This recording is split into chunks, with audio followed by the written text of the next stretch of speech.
মুখে যদি রুচি না থাকে তাহলে এরকম করে মরিচের ঝাল ভর্তা করে খেতে পারেন। আসসালামু আলাইকুম সবাইকে। আর এই ভর্তাটা দিয়ে দেখেন এই যে লাল লাল করে ভাত খেতে কিন্তু দারুণ লাগে। আর এটার জন্য আমি যে প্রথমে শুকনা মরিচ নিলাম, মানে বেশি পরিমাণে নিলাম এখানে, যেহেতু শুকনা মরিচের ভর্তা। আর এটা যে আমি যে বেশ কিছুটা নিয়ে নিলাম। আর এই যে দেখেন হালকা আমি টেলে নিচ্ছি। আর এখন এই যে কিছুটা সয়াবিন তেল দিয়ে ভেজে নেব এগুলা। আর বন্ধুরা যারা আমার চ্যানেলে আজ নতুন ভিডিও দেখছেন কিন্তু চ্যানেলটাকে সাবস্ক্রাইব করতে ভুলে গেছেন, প্লিজ তাদের কাছে অনুরোধ রইল চ্যানেলটাকে সাবস্ক্রাইব করে আমার পাশে থাকতে পারেন।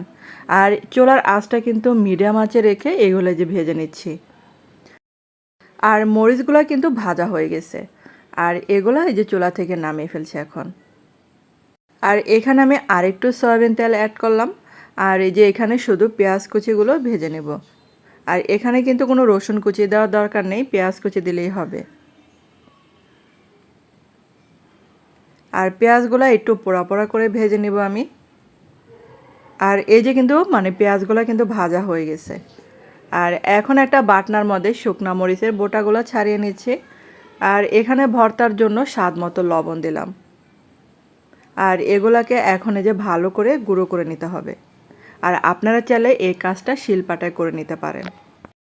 যারা হচ্ছে ঝাল লাভার, মানে ঝাল খেতে পছন্দ করেন, তারা কিন্তু এই ভর্তাটা অনেক পছন্দ করবে। তারপরে যে এখন হচ্ছে পেঁয়াজ ভাজাগুলো দিয়ে দিলাম।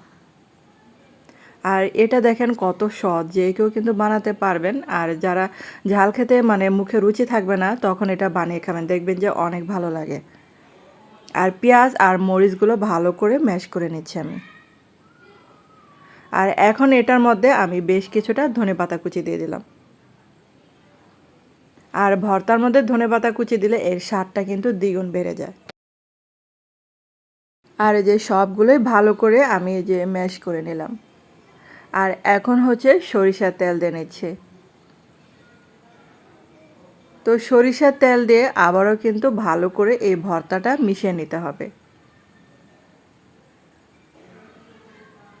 আর আমার এই ভর্তাটা যদি আপনাদের কাছে ভালো লাগে তাহলে কিন্তু একটা লাইক দিতে ভুলবেন না।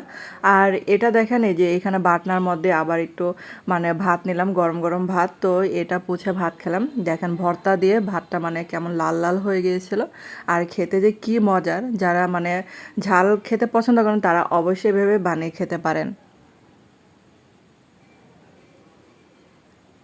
তো অনেক মজার হয়েছিল এই মরিচের ঝাল ভর্তাটা।